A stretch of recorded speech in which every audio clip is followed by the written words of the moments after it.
Welcome. This is Dr. John DeMartini. This is one of the most amazing and inspiring shows that you can listen into. If you want to be on the edge of your seats, if you want to open up your heart, if you want to expand your mind, and you want to meet incredible people, stay tuned because you're just about to experience a transformative radio show that will change your life. And you're listening to the Dr. Pat Show that's coming up right next.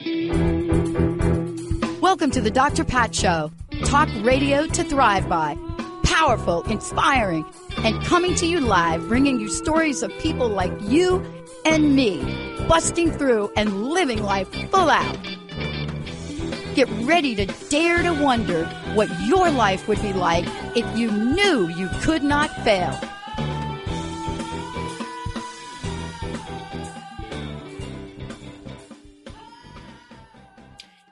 Hello, everybody, and welcome to the Dr. Pat Show. No, I'm not Dr. Pat. My name is Robin Clare, and I am the host of Hungry for Answers on Transformation Talk Radio. I'm also a recovery coach, professional, and I am a writing coach and a best-selling spiritual author. And so today I'm here with my friend and colleague, Elizabeth B. Hill. Elizabeth is, or Liz as I call her, is an MSc and an ACC, and is the founder and CEO of Greenheart Living and Greenheart Living Press. And so welcome to the show, Elizabeth. Thank you, Robin. It's great to be here with you.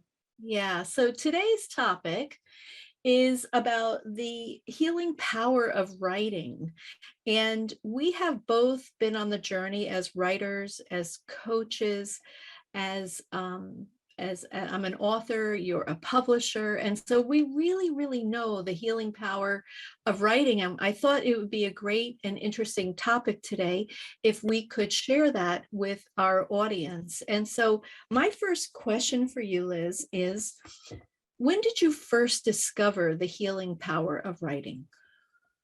Well, this was an early thing for me. I'm trying to think when it was. I was a child. I actually have journals from my entire life back to when I was a kid. I still have one that had like a shiny aqua cover with koalas on it or something from when I was probably 6 or 7 years old.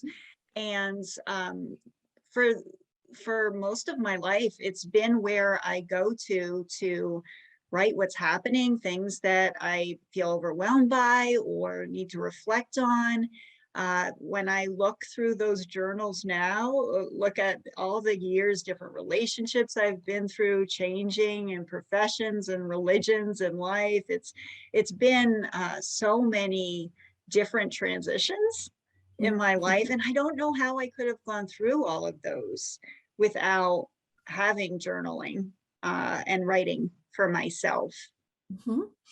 And so what did you discover as you were journaling? Like, what were you finding the answers for what was bothering you, or were you finding inspiration for maybe a change that you wanted to make?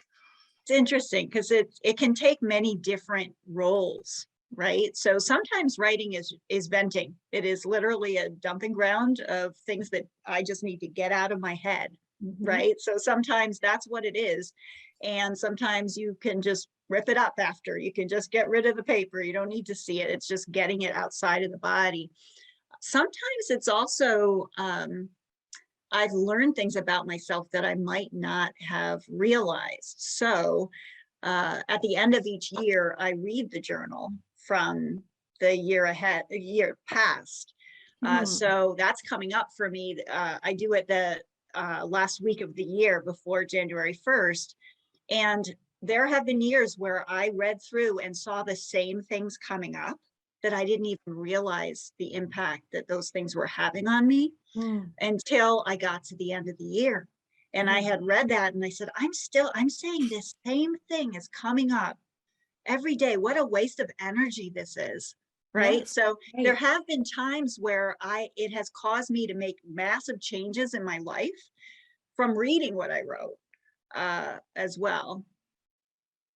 Yeah, that's really wonderful. So when we're talking about writing as a healing tool, and you're talking about journaling, so I would say that that's maybe the simplest way to use writing for people. You know, we see writing on many different levels as professionals in the writing community, and journaling is something, I think people get nervous about that. Maybe it's a New Year's resolution or something. I'm going to journal every day, but you really don't have to journal every day, although I think it's a very helpful tool. One of the things I work with my clients is to perhaps get them in the mood for writing. I ask them to just ask themselves the same question every day. What does my soul want me to know today? I love that. And that typically allows them to start writing something. You know, it's almost like they're channeling their own soul, like their own inner knowing, their own intuition, and they're writing it down. Now, it doesn't have to be very long. Sometimes it's long, sometimes it's not long, but it really gives them a sense of connection to their own inner world. And wouldn't you say really that's what journaling is for?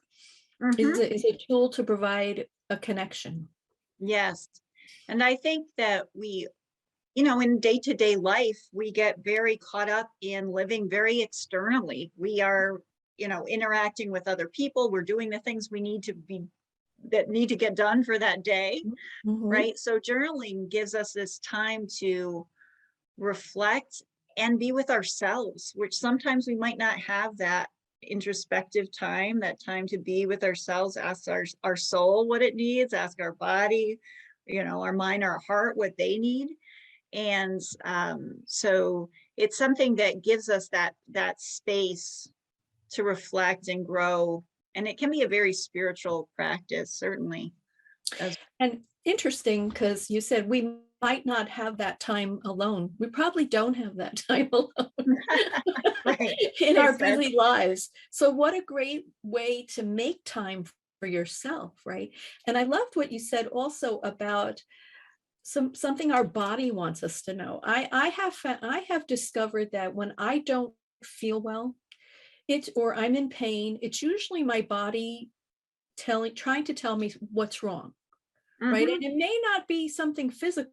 It may be nerves or anxiety or something, but it feels like a stomach ache, right? So if I can sit down and even actually write to my stomach ache, you know, like write and say, why are you here? What is going on? Why are we so nervous? And if I can just start writing that, it creates a healing tool. So what do we mean by healing? Let's talk about the word healing itself and the different levels of it. Do you want to take a shot at that one, Liz? What does healing mean to you? I love that because it's interesting, because when I got on this conversation, I was definitely thinking of healing as primarily an emotional healing space, right? But I know that our emotions reflect themselves in our body, and how much using writing can heal different aspects of our life. So it can be used, yes, for our mind, mental healing. It can be used for emotional healing, relationships, right? To map out what's going on in this relationship, get some insight onto that. And physically too, what things that we're going through, we might not notice what message the body has for us unless we do some type of introspective work, which can be through a meditation or through a writing practice. I've healed financial trauma through writing, right? So there's definitely been times where I needed to shift into a space of gratitude for what I had versus everything that I felt like I lacked. Right. So healing has helped me with that, and also helped me process the things that fell off, that didn't feel right, and to notice those things that fell off so that I could get into a place of healing around finances. And for me too, I noticed that I do a lot of writing around my business. So it's not just writing a business plan. Sometimes I'll write about what, you know, where am I? You know, where would I like to be, and how do I have to grow And what steps do I need to take in order to get there? And a lot of times what you'll see when you're doing that kind of journaling, it's not just about going to the next networking meeting. Of course, that's important, but sometimes you have things that you need to heal within yourself, like a fear of abundance or something like that, right? Or maybe an addiction to debting, right? That will be coming up on one of my upcoming shows in 2022. We're going to be talking about the addiction to debt.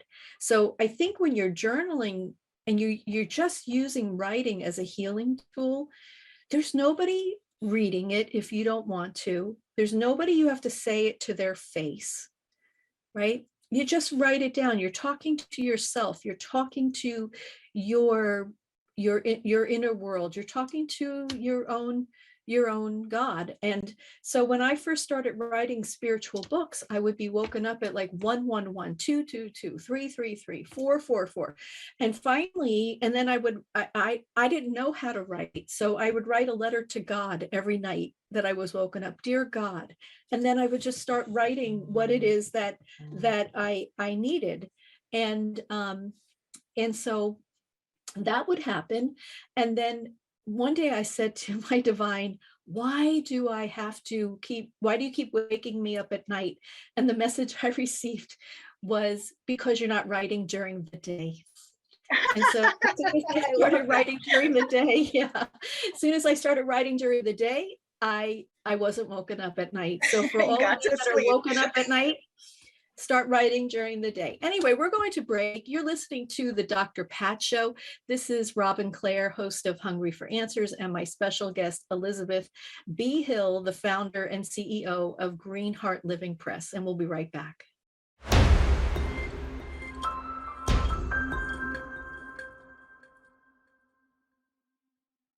Hi, everybody, and you're listening to the Dr. Pat Show. This is Robin Clare, host of Hungry for Answers on Transformation Talk Radio. And to learn more about me and my work, please go to clarity.com. That's CLARE-ITY.com. And I'm here with Elizabeth Hill. And Liz, how can people reach you? The best way is to go to greenheartliving.com. Great. And so we're going to talk a little bit more about healing and then opportunities for healing. And so one of the questions I have is, where does healing and writing intersect at Green Heart Living Press? So there's a lot of different ways that we work with authors. So sometimes we are coaching them through the process of writing the stories themselves. A lot of the people that come to us as authors are wanting to write because they've had something happen in their life that they have grown from, transformed from, and they want to ease the path for other people going through that same thing. So they're writing from a place of really wanting to help other people. And usually they've been on this transformational journey for a bit, right? Yeah. But something that happens, no matter how much of the process that people have gone through, as they go to write their story, there's always more healing that takes place during that. Even when people think, oh, it's in the past, it's done, I'm in a good place, it brings up more things. And it's wonderful because it gives people that opportunity to heal. And then as we publish books, so sometimes through the Green Heart Living Press, we are publishing books as well, or helping them self-publish or find other avenues for publishing. When people go and share their stories, this is something I didn't anticipate when I started getting into this work, right? That there's a whole other healing that takes place when people release their story out into the world. It's amazing. It's a whole other world of transformation as people learn to take ownership of their stories. And then I've talked about this before, this idea of releasing the story out into the world, because it's no longer just theirs to carry themselves. They are now giving it out to the world for other people to carry that story with them. Yes. So that's a whole other level of healing that we really it's beyond anything we can really anticipate. I think when Yeah. people get into the process of writing and sharing their story, it's really exciting. So, one of the things that attracted Liz and I to each other as colleagues is because I am a transformational writer for my own life. And I share very complicated situations with folks on the spiritual journey for transformation for them. And when I was writing Feast and Famine, Healing Addiction with Grace, the first time I wrote it, I was in addiction. And I couldn't release it because I wasn't in recovery. And then I realized a while later, then I rewrote it once I was in recovery. But what I realized is that just the idea of writing it was moving me closer to being able to be in recovery that I could stick with. It like solidified my recovery. So I'm not going to say I wasn't in recovery writing the book, because I think that was a recovery tool, but I couldn't make it stick.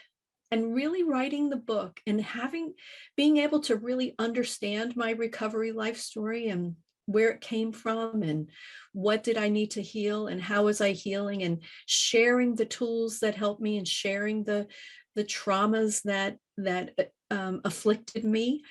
All of that brought me to this place where I could actually release it to the world. And I agree with you. It took a tremendous amount of courage to do that. And I had so many people say, oh, I didn't know that, Robin. I didn't know that. And I'm like, yeah, because you don't walk around bragging about that, right?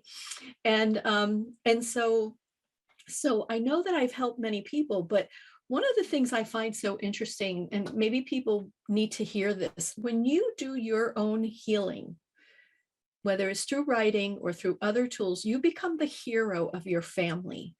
And what I mean by that is that when you do your own healing, you heal the lineage of your family. You heal it generations back and generations forward, because most of our trauma patterns are ancestral, right? And they come with us and we bring them with us. And I always think of like when we're standing online waiting to drop in, right? The soul into the body. We're like, I'll take that one. I'll see if I can heal that this lifetime.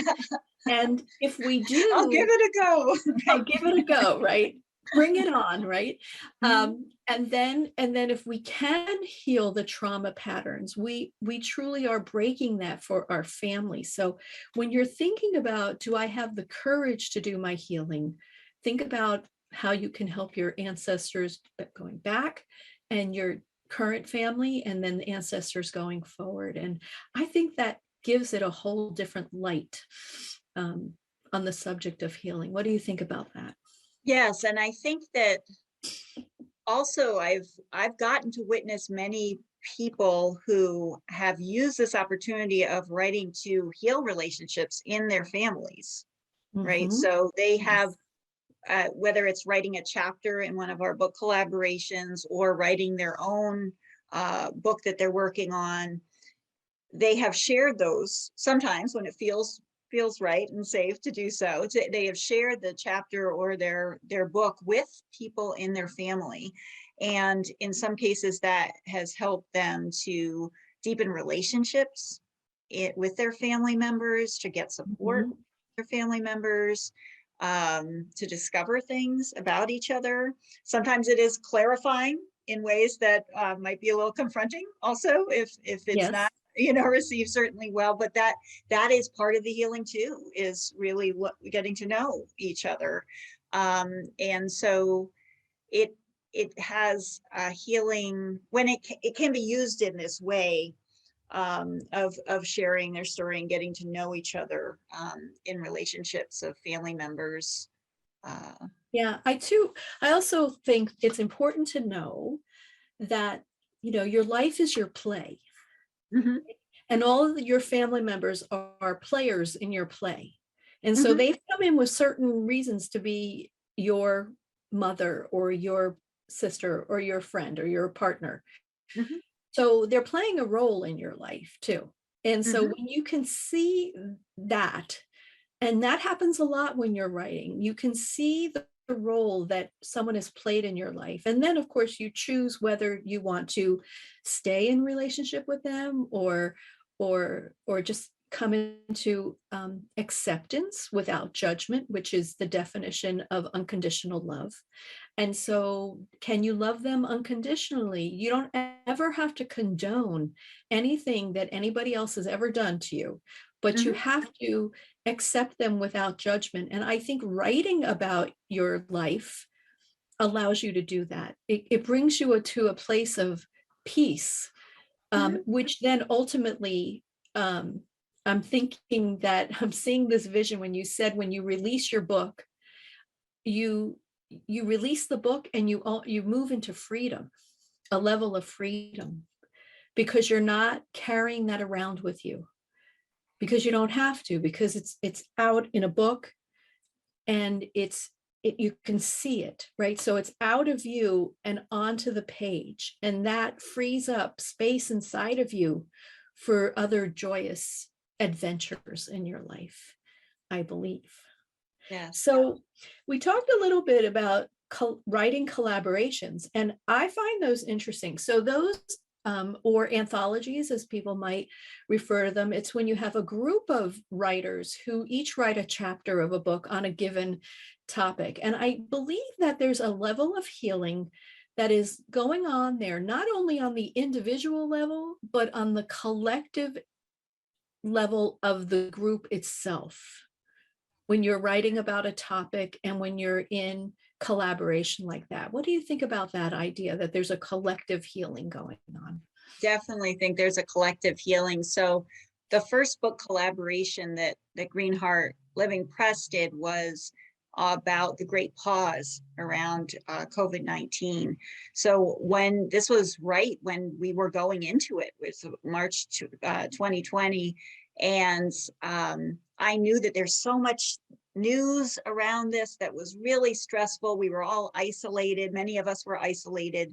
And I thought, I really want to be in a space where we're sharing, okay, what are the blessings? What are the wisdom from this? You know, what can we learn from this? How can we talk about what good is happening right now? Yes. And to connect and support each other during this time where we, are in our homes, isolated each other. So I threw out the idea of writing this collaboration and got 25 people almost immediately that wanted to be part of this. And the process of that is so beautiful to witness, people that grew together, both professionally and supporting each other during some difficult things, because you don't know at the beginning of the collaboration what's going to happen during the time that you have together, right? It's completely unknown.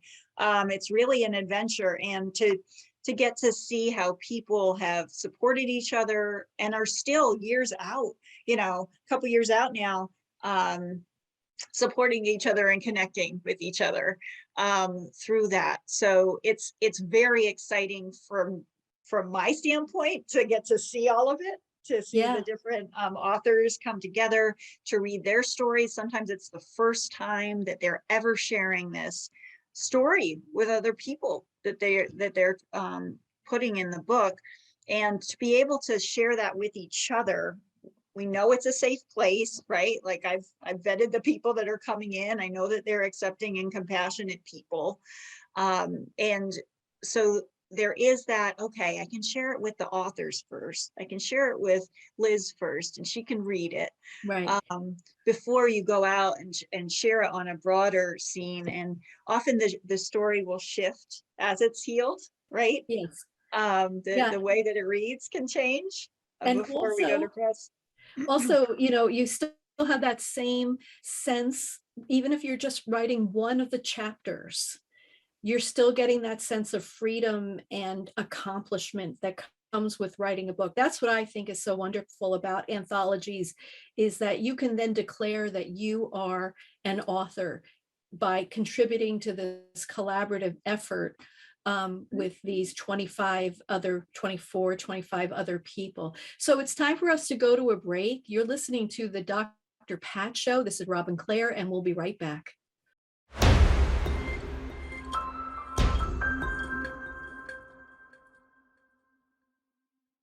And welcome back to the Dr. Pat Show. This is Robin Clare, host of Hungry for Answers. And I'd like to say that if you'd like to learn more about my work and my offerings, please go to clarity.com. That's CLARE-ITY.com.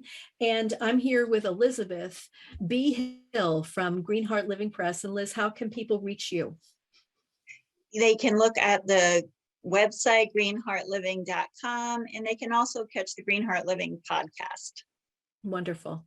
That's wonderful. So I'd like to give away 2 items. If you call 800-930-2819, that's 800-930-2819, I'm going to give away 1 copy of Feast and Famine, Healing Addiction with Grace, my book.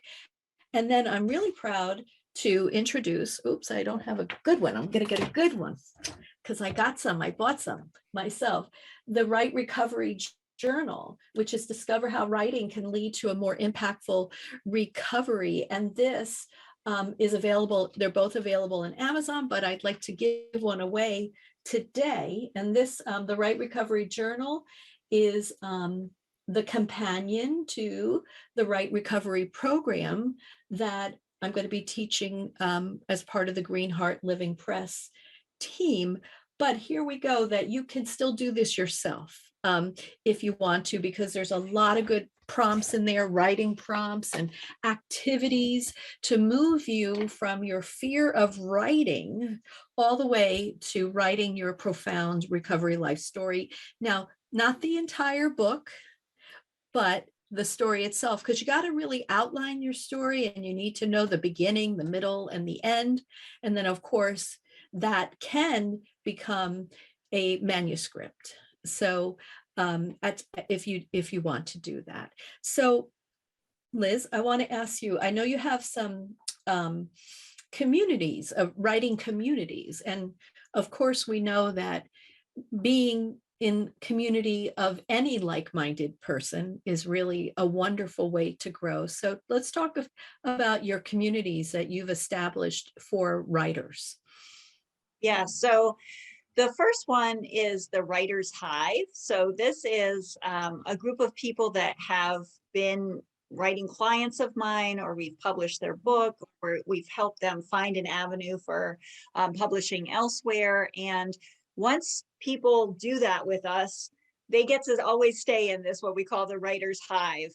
And we have a monthly call that's a Writers' Hive mastermind that we get on together, and the writers bring their what I say is opportunities or conundrums. So they might be have some kind of challenge in their writing, or an opportunity in marketing their work, or really anything that falls under the writing sphere. And so it's really nice to get to stay connected with each other, with the writers. And we have a Facebook group that people can ask for help from each other. Sometimes it's, is anybody wanting to read a few chapters from my new book and give me some feedback? Or if somebody's wanting to get bestseller status on their book, we can help each other do that and grow together. So it's really nice to be able to support each other, because writing can seem very solitary, right? Yes. When we are doing the writing process, it can be very solitary. So it can be very helpful to connect with other authors. And we have a lot of different things we do, like writing power hours to help people. Sometimes it's easy to say, oh yeah, I'm going to write, and then everything else will come into our life, right? Like everything else will try to distract us from writing, right? So sometimes having these writing power hours, or this, accountability with other writers, is like, no, I'm going to write from 8 to 9 in the morning, and I'm going to do it. Whether it's texting support to each other to make sure the writing actually happens. Yes, because it's a huge commitment.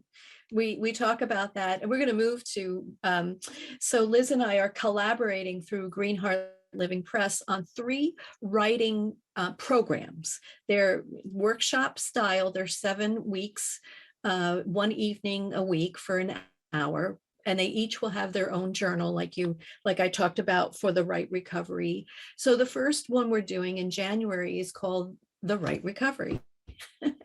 And we will go through the Write Recovery program, and it's 7 weeks of really looking at, why do I want to be a writer? Why am I afraid to be a writer? And what is my story? And so we'll take everybody through those 7 weeks. And then we move in March to Getting Ready to Write, which is another program. It will have its own journal. Again, it will be prompts and different things. And here we're talking about a little bit what Liz was just talking about, and that is, how do you become a writer? Like, there is a level of discipline that's required and commitment. And so, so how do you set up your writing space, your sacred writing space? And how do you make that commitment to writing? And what does it take? And how do you know? We go through so many things, all the way to, how do you know you're done? Like, we could keep changing it. We're so critical of ourselves. We could keep changing it 1,000 times, but how do you know that when you're how do you trust yourself enough to know that you're done? So we'll talk about that in Getting Ready to Write. And then the last one is called Write with Spirit, and that will start in May.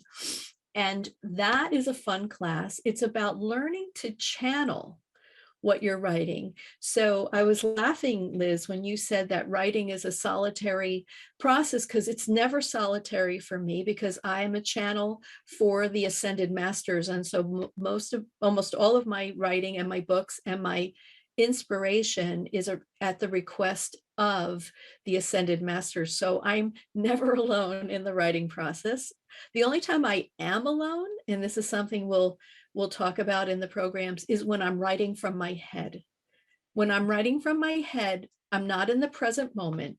And I'm usually looking at it and saying, oh gosh, I don't even like this. Why would someone else want to read this? Right? There's all this like chatter going on. Oh my God, I can't think of anything to write. But when I'm writing from my heart, I'm in the present. And then I'm able to hear the inspiration from my own intuition, my own soul, from any other beings that are looking to help get the word out. Because many of us, especially those on the spiritual path, I was just talking to a client, are here to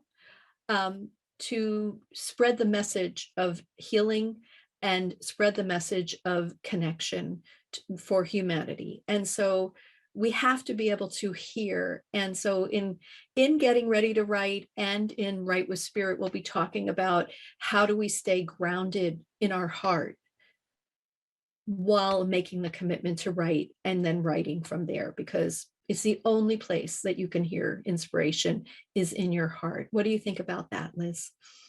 Well, this is such a big aha moment that I'm having right now, because it occurred to me that I don't feel alone when I write. I feel generally that I'm called to write something. Mm-hmm. And there is something that I so relate to this idea of sometimes it's in our heads and we feel like we should be writing something, so we have to go do it. It's a very different feeling from when it feels like you're answering the call of the muse, or yes, spirit is calling you to write something. And I think that will be really helpful as we're talking with clients and authors to tune into that. Is like, okay, well, what's motivating you to write it? Maybe you don't write that thing that feels like it's coming from the head. Maybe you tune into this heart space and write from there instead. That's really cool, Robin. Yeah, and when you tune into that heart space, I love what you said. Sometimes what you think you're supposed to write is not what you're supposed to write. Mm-hmm. But when you tune into your heart, you know it to be true. When I was writing my first book, Messiah Within, I had a publishing person tell me it's not long enough. So I kept throwing things in to make it bigger. Then finally, in my meditation, I heard, we are complete. This book is complete. And I'm like, yeah, this book is complete. Right? I'm like, because it's not complete to me, but somebody in authority said to me, it's not complete, right? And then I turned and I said, I don't care how many pages it is. right? It's complete. It's And done it's a nice size book. It's very helpful to people. They say they like it because it's in little nuggets. And so, especially if you're writing self-help books, they don't have to be the less words and the more simply you write it, the better, I find. So we're going to take another break. You're listening to the Dr. Pat Show. This is Robin Clare from Hungry for Answers, and we'll be right back.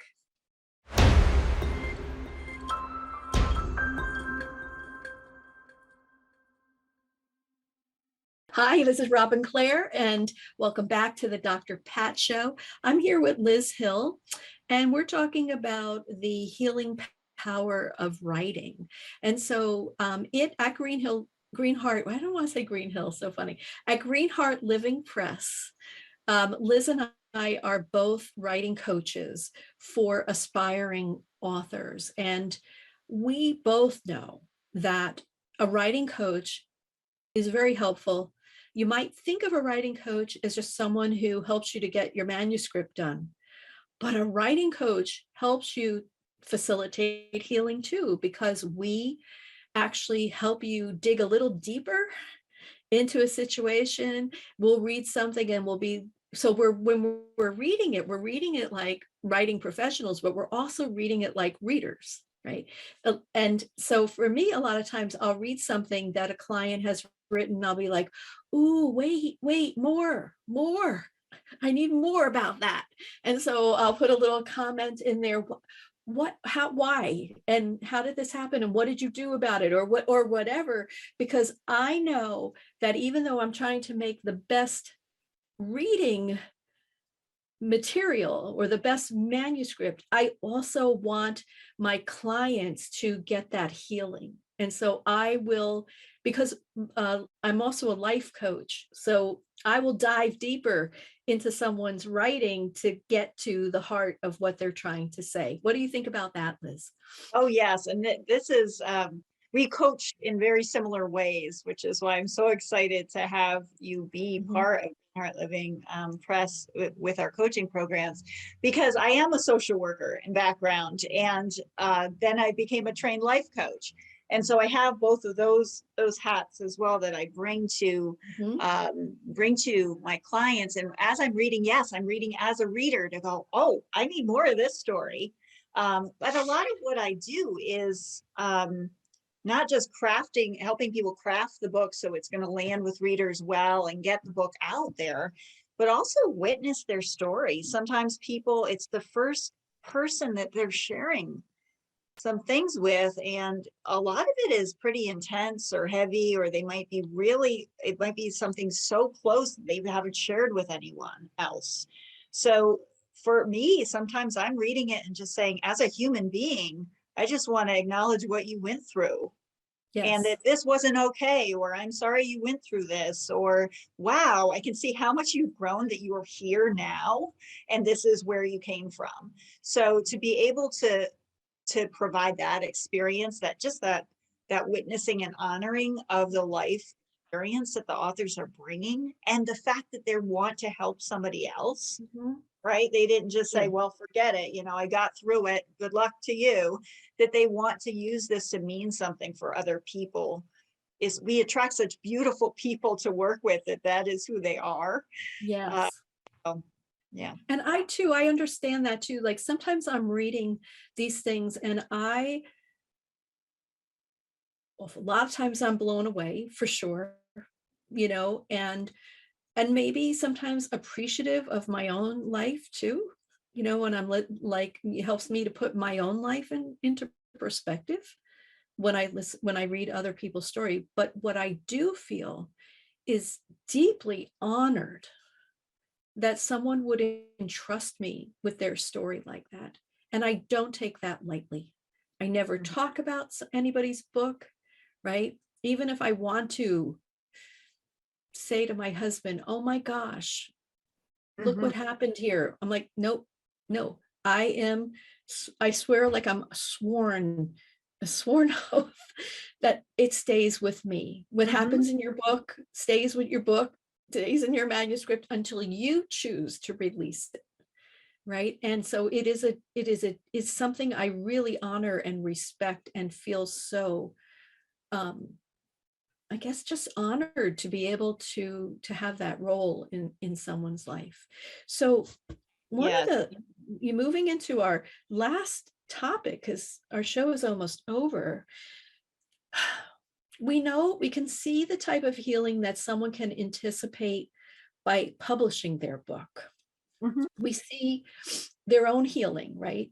Maybe there's healing for their family because maybe after they've read it, they can really understand why someone did the things that they did. Maybe I know that one of my brothers said to me, writing what you wrote about our parents helped me tremendously because I understood it. And then he used my writing to heal himself from things that that he felt that he needed to heal from his childhood.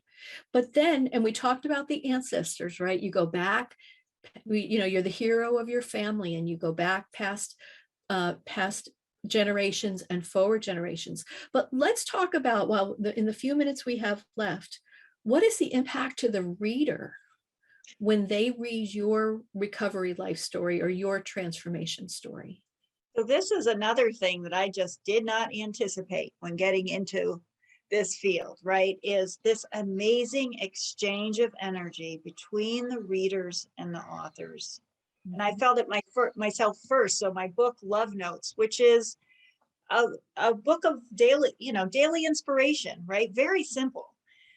When I put that out there, I cannot share the impact that people were sending to me saying, I read this today and it made such a difference for me today. Thank you so much. And to hear that over and over again helped me, like all I was doing was sharing from my heart, and to get that energy back from the readers is incredible.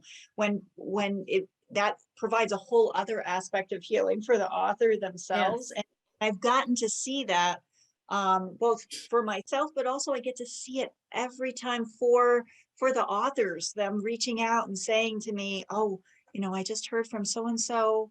It makes everything worth it. It can be a lot of work to write and get the book out there, but when you realize that you've made that impact on somebody else, I know as a reader, sometimes books were what got me through Oh, for reading, sure. right? Right. Right. And when I felt like I couldn't even have a conversation with anyone else, right, or about something, but I could pick up a book about a topic and I could read it. And to know that somebody else was going through it, it's been life-saving for me. So to be able to make that transformation possible for our readers, so beautiful to get to see. I'm thinking about Gay Hendricks and his book, The Big Leap. And most of us work in our zone of brilliance, but what we really want to do is work in our zone of genius. But in between our zone of brilliance and our zone of genius is the trauma or the self-limiting beliefs that are holding us back. They're like a protection.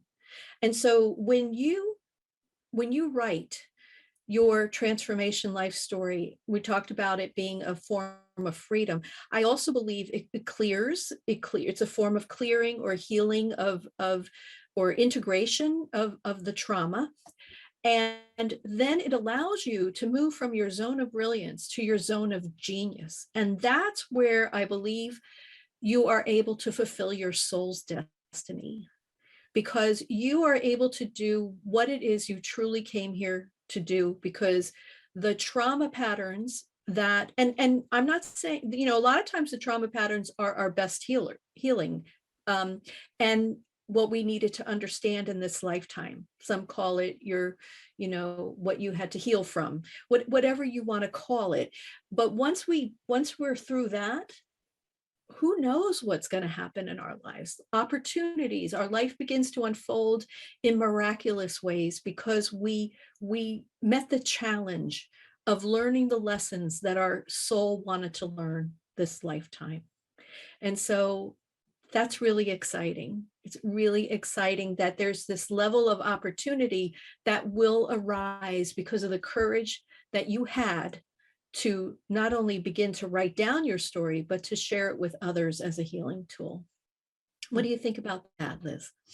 Absolutely love that, because it's true. I mean, I think just from my own personal life, I was a yoga teacher for years, right? So that was like me working in my zone of brilliance. I could show up and create a safe space for people, right? To breathe and calm and all that. And I felt kind of locked up, right? I wasn't willing to talk too much about myself or my personal history or story with people.